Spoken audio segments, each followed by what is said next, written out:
완만한 경기 회복세를 타고 가계소득과 지출이 동반 상승하고 있지만 평균 소비 성향은 1분기 기준 역대 최저를 기록해 여전히 가계가 소득에 비해 소비를 덜하는 것으로 나타났습니다. 국민연금이 앞으로 5년에 걸쳐 상대적으로 고위험, 고수익 자산인 주식 투자 비중을 35% 이상까지 끌어올립니다. 대통령은 오늘 오전 청와대에서 외교안보 장관회의를 주재하고 북한군이 전날 오후 연평도 근해에서 우리 해군 유도탄 고속함 인근에 두 발의 폭격을 가한 것과 관련한 대응 방향을 협의했습니다. 선박과 항공기를 제외한 수출 상품 대금으로 살 수 있는 수입 상품 물량이 현행 통계가 도입된 1988년 이후 역대 최대를 기록했습니다. 시청자 여러분 안녕하십니까? 센 경제현장의 정혜림입니다. 코스피 지수가 외국인의 구거래 순매수 행진에 힘입어서 또다시 연중 최고치를 경신하며 마감되었습니다. 오늘장 마감 소식 증권부의 김창현 기자 연결해 알아봅니다. 안녕하십니까? 네, 안녕하십니까? 네, 오늘장 마감 소식부터 전해주시죠. 코스피 지수가 외국인의 매수세에 힘입어 이틀 연속 연중 최고치 기록을 갈아치웠습니다. 오늘 코스피 지수는 전날보다 1.58포인트 오른 2017.17포인트의 거래를 마쳤습니다. 전날에 이어 다시 한번 연중 최고치를 경신했습니다. 현지 시간으로 전날 발표된 미국의 신규 실업 수당 청구 건수와 기존 주택 매매는 부진했지만 경기 선행 지수는 비교적 양호하게 나오면서 뉴욕 증시는 유틸리티와 헬스케어 업종의 강세에 힘입어 소폭 상승했습니다. 반면 코스피 지수는 올 들어 최고치까지 올라온 데 따른 매물 부담으로 장 초반 약세를 나타냈습니다. 오후 들어서는 외국인이 매수 규모를 키우면서 지수 상승을 이끌었습니다. 외국인은 이날 유가증권 시장에서 1283억 원어치를 사들이며 구거래일째 사자 행보를 이어갔습니다. 기관은 632억 원어치를 내다 팔았고 개인도 611억 원 매도 우위를 기록했습니다. 업종별로는 섬유의복이 1.54% 강세를 나타냈고 비금속 광물도 1.46% 올랐습니다. 반면 전기가스업이 0.81% 떨어졌고 운수창고와 증권, 철강금속 등도 약세를 나타냈습니다. 시가총액 상위 종목 가운데서는 신한지주가 1.08% 올랐고 기아차와 SK텔레콤, LG화학 등도 강보합세로 장을 마감했습니다. 그러나 삼성생명이 1.94% 빠졌고 포스코도 1.12% 하락했습니다. 코스닥 지수는 전날보다 2.95포인트 오른 549.70에 거래를 마쳤습니다.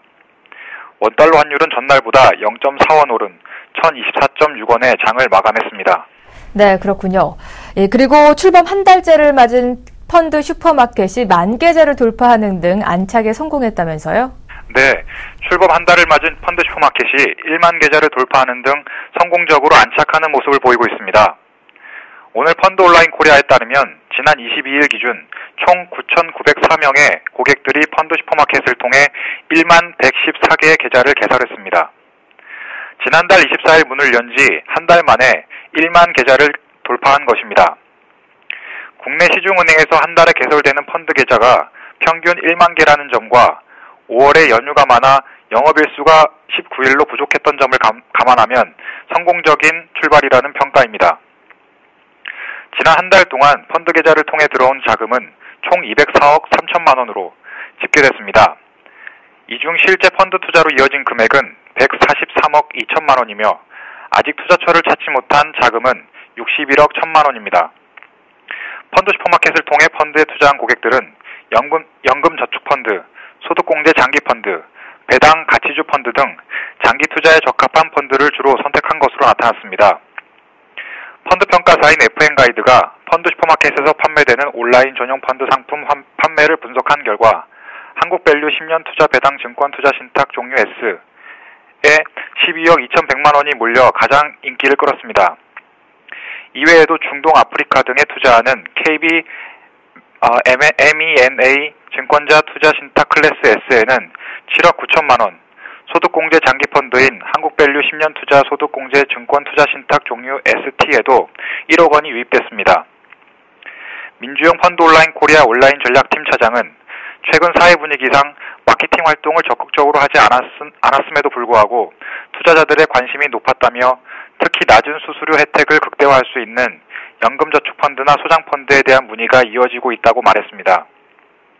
한편 펀드 온라인 코리아는 6월부터 그동안 자제했던 마케팅 활동을 적극적으로 펼칠 계획입니다. 온라인 중심으로 펀드 슈퍼마켓에 대한 홍보를 진행하고 20, 30대를 대상으로 한 소셜 네트워크 서비스 마케팅도 강화합니다. 가입 절차를 자세하게 설명한 소책자를 만들어 계좌를 만든 투자자들에게 배포할 예정입니다. 이외에도 현재는 3개의 상품만 담아 비교해 볼 수 있는 카드폴리오 기능을 올해 안에 확대한다는 방침입니다.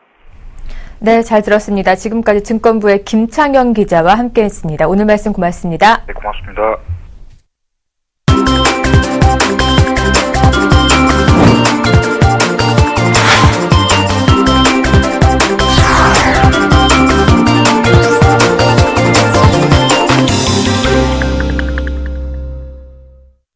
오늘의 주요 뉴스입니다. 완만한 경기 회복세를 타고 가계소득과 지출이 동반 상승하고 있지만 평균 소비 성향은 1분기 기준 역대 최저를 기록해 여전히 가계가 소득에 비해 소비를 덜하는 것으로 나타났습니다. 오늘 통계청의 가계동향 조사 결과에 따르면 1분기 가구당 월평균 소득은 440만 3천 원으로 작년 같은 기간보다 5% 증가했으며 이는 지난 2012년 4분기 5.4% 이후 최대 증가폭입니다. 실질 소득도 3.9% 늘어나 지난 2012년 3분기 이후 최고의 증가폭을 나타냈습니다. 가구당 월평균 소비 지출도 265만 4천 원으로 작년 동기 대비 4.4% 증가했고 비소비 지출도 84만 원으로 작년 같은 기간보다 4.8% 늘었습니다.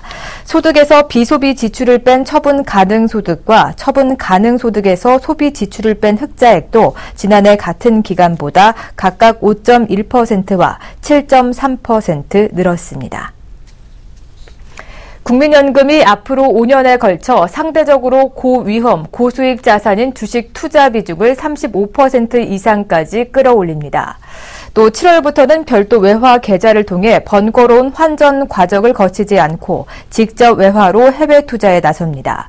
보건복지부는 오늘 올해 두 번째로 열린 국민연금기금운용위원회에서 이 같은 내용의 중기 자산 배분안과 국민연금기금 운용지침 개정안이 심의 의결됐다고 밝혔습니다. 배분안에 따르면 앞으로 5년간 국민연금 기금의 목표 수익률은 경제성장률과 물가 상승률 등을 고려해 5.8%로 설정됐습니다. 이를 달성하기 위한 최적의 포트폴리오는 주식 35% 이상, 채권 55% 미만, 부동산 등 대체 투자 10% 이상으로 짜여졌습니다. 작년 말과 비교하면 주식과 대체 투자를 늘리는 반면 안정적 투자 대상은 채권 비중을 줄이겠다는 전략입니다. 박근혜 대통령은 오늘 오전 청와대에서 외교안보 장관 회의를 주재하고 북한군이 전날 오후 연평도 근해에서 초계 임무를 수행 중이던 우리 해군 유도탄 고속함 인근에 두 발의 포격을 가한 것과 관련한 대응 방향을 협의했습니다. 박 대통령은 이 자리에서 세월호 침몰로 우리 국민 모두가 슬픔을 겪고 있는 상황에서 북한이 이러한 도발을 저지른 데 대해 매우 강한 유감을 표명하고 이럴 때일수록 한치의 빈틈도 없도록 철저한 대비 태세를 유지할 것을 지시했습니다. 또 이를 위해 한미 연합 방위 태세를 강화하는 동시에 한미 동맹 차원의 협력 체제를 긴밀히 유지하고 중국 등 관련국과 국제사회와도 대북 공조 노력을 강화하기로 했다고 청와대는 밝혔습니다. 선박과 항공기를 제외한 상품 수출 대금으로 살 수 있는 수입 상품 물량이 현행 통계가 도입된 1988년 이후 역대 최대를 기록했습니다. 한국은행이 오늘 발표한 4월의 무역지수 및 교역 조건을 보면 지난달 소득교역 조건 지수는 1년 전보다 9.9%가 상승한 123.65를 기록했습니다. 이는 현행 방식의 통계가 작성이 된 1988년 이래 역대 최고치입니다. 소득교역 조건 지수는 수출 총액으로 수입할 수 있는 상품의 양을 뜻합니다.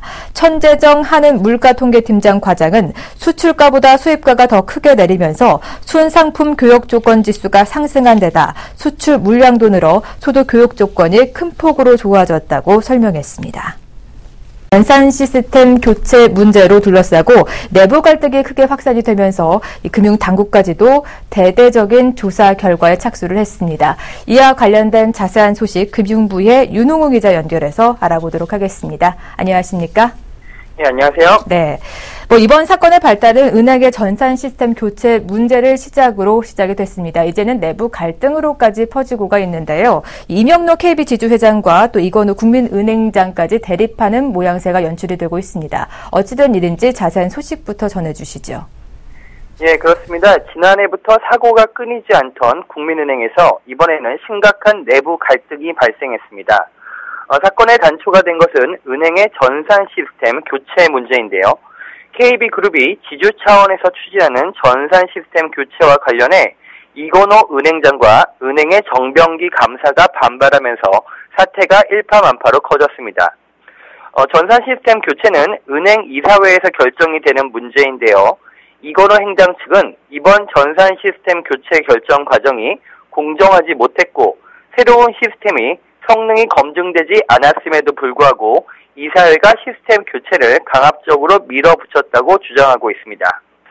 양측의 갈등이 커진 상황에서 이사회가 이 행장 측의 의견을 묵살하자 이 행장은 직접 금융당국에 조사를 의뢰해 금융당국이 대대적인 조사에 나섰습니다. 네, 이렇게 은행 최고 경영진의 갈등으로까지 사태가 확산이 됐는데요. 그렇다면 이렇게 왜 유독 KB그룹에서만 이 같은 문제가 연출이 되고 있는 겁니까?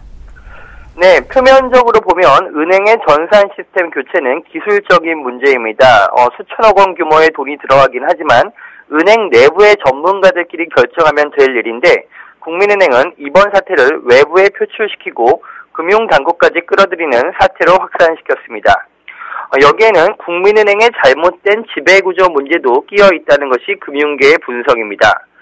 국민은행 위에는 KB금융지주를 두고 운영되고 있고요. 지주 내에서 은행이 차지하는 비중이 대부분입니다. 하지만 막상 은행 주요 인사들에 대한 인사권 등 주요 결정을 KB지주가 내리다 보니 은행장과 지주회장 간의 갈등이 커지고 있는 것입니다. 특히 지주회장과 은행장 모두 은행 내부 출신이 아니라 정권의 낙하산으로 내려온 인사들이기 때문에 이번 사태가 최고 경영진과의 갈등 사태로까지 확장된 것으로 보입니다. 네, 이렇게 내부 갈등이 확대가 되자 국민은행에서 오늘 긴급 이사회가 소집이 됐는데 어떻게 합의 도출이 됐습니까? 결과 어떻게 나왔습니까?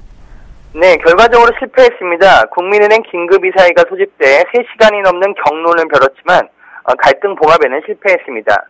국민은행 이사회는 다음 주 다시 감사위원회와 이사회를 열기로 했지만 양측이 타협점을 찾기는 쉽지 않을 전망입니다. 국민은행 이사회는 새로운 전산 시스템이 성능 테스트를 제대로 통과했느냐 여부를 놓고 팽팽한 의견 대립을 보이고 있습니다. 네, 잘 들었습니다. 오늘 말씀은 여기까지 들어보도록 하죠. 지금까지 금융부의 윤홍호 기자와 함께했습니다. 오늘 말씀 고맙습니다. 감사합니다.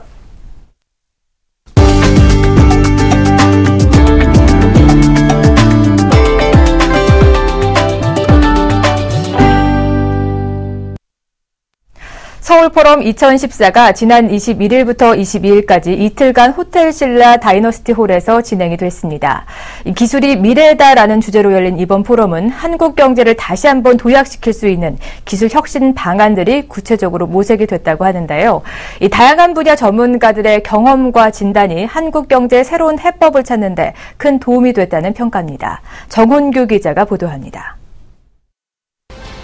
올해로 5번째를 맞은 국제 컨퍼런스 서울 포럼이 지난 21일 개막해 22일 성황리에 막을 내렸습니다. 기술이 미래다라는 주제로 열린 이번 포럼에서는 창조, 융합, 도전이라는 3가지 세션을 통해 구체적 기술 혁신 실천 방안들이 모색됐습니다. 국내외 저명한 과학기술계 인사 및 학자들이 대거 강연자로 나서 한국의 도약을 견인할 기술의 혁신과 융합에 대해 역설했습니다. 첫날 기조연설을 맡은 마이클 홀리 전 MIT 미디어랩 교수는 기술 혁신은 아이디어에서 시작되지만 아이디어 자체는 무수히 생겼다, 그저 사라지는 것이라며 아이디어의 파급 효과를 깨닫고 현실화시킬 수 있는 환경과 문화 정착이 중요하다고 말했습니다. 그는 특히 이러한 환경을 갖추기 위한 해법은 교육이라고 강조했습니다. The most important thing is to invest in your future inventors, to invest in forms of school and education and in young people who are not afraid to take chances, who are not afraid to fail. 둘째 날에도 베리 아이켄그린 UC 버클리대 교수, 유주성 칭화대 정보과학기술원 부학장, 손성원 캘리포니아 주립대 석좌 교수 등 다양한 분야의 전문가들이 자신들의 경험과 진단을 통해 기술혁신과 한국 경제의 제도약 방향을 제시했습니다. 올 서울 포럼은 주제에 걸맞게 첨단 기술을 동원한 미래지향적 무대를 선보이기도 했습니다. 디지털 라이트를 활용해 3D 입체 영상을 보여주고 좌우 앞뒤에서 들려오는 입체 음향으로 참석자들의 눈과 귀를 즐겁게 했습니다. 매년 한국 경제의 핵심 과제를 선정하고 발전 방안을 모색해온 서울 포럼은 올해도 500여 명이 참석해 뜨거운 관심을 보였습니다. 포럼에 참석한 재계 인사들은 올 서울 포럼이 기술 혁신을 통한 미래 모습을 보여줌으로써 한국 경제를 다시 한번 도약시킬 수 있는 해법은 무엇인지 모색할 수 있는 계기가 됐다고 평가했습니다. 서울경제TV 정웅규입니다. 단순히 쇼핑을 위한 공간이 아닌 소비자들과 좀 더 가깝게 소통하고 또 체험할 수 있는 플래그십 스토어가 최근 빠르게 늘고 있다고 합니다. 이 패션의 메카인 홍대와 명동거리도 예외일 순 없겠죠. 그 뜨거운 현장을 한지희 기자가 다녀왔습니다. 패션의 메카라 불리는 명동거리와 홍대 앞 도로를 걷다 보면 새로 오픈한 대형 단독 매장들을 심심치 않게 만날 수 있습니다. 최근 화장품과 패션 업체들이 자사 브랜드 이미지를 적극적으로 알리기 위해 잇따라 문을 연 전략 매장, 플래그십 스토어입니다. 스포츠 브랜드 뉴발란스는 지상 3층 총 면적 약 800제곱미터 규모의 플래그십 스토어를 홍대에 열었습니다. 전 세계 뉴발란스 플래그십 스토어 중 가장 큰 규모입니다. 뉴발란스는 고객이 직접 러닝화를 착용하고 테스트 러닝을 해볼 수 있는 트레드밀을 비롯해 영상 상영회와 음악 공연이 가능한 공간도 마련했습니다. 특히 3층에 위치한 문화체험 공간인 MB컬처하우스는 청년 문화의 상징인 홍대의 특성을 반영해 기획된 곳으로 매장을 방문한 고객들은 이곳에서 온몸으로 스포츠 라이프 스타일을 경험할 수 있습니다. 플래그십 스토어는 이렇게 단순히 고객이 상품 구매에 그치지 않고 브랜드 고유의 문화와 가치를 체험할 수 있는 새로운 형태의 공간입니다. 화장품 브랜드 프리메라의 명동 플래그십 스토어에서는 외국인 관광객을 대상으로 한 다양한 체험 이벤트가 언제나 열립니다. 제품 구매 고객을 대상으로 구입한 제품 뚜껑에 원하는 이미지와 문구를 넣는 이벤트를 펼쳐 세상에서 하나뿐인 나만의 화장품을 만들 수 있습니다. 저희 플래그십 스토어를 방문해주신 고객님들께서는 제품을 체험해볼 수 있는 기회도 되지만 그뿐만 아니라 프리메라 브랜드의 철학이나 아니면 친환경적인 컨셉을 잘 이해할 수 있었다는 반응을 많이 보이셨습니다. 브랜드의 이미지 전달과 함께 고객에게 다양한 체험 기회까지 제공하고 있는 플래그십 스토어가 국내 고객들에게 큰 호응을 얻고 있습니다. 서울경제TV 한지입니다. 센 경제 현장 오늘 준비한 소식은 여기까지입니다. 시청해주신 여러분 고맙습니다.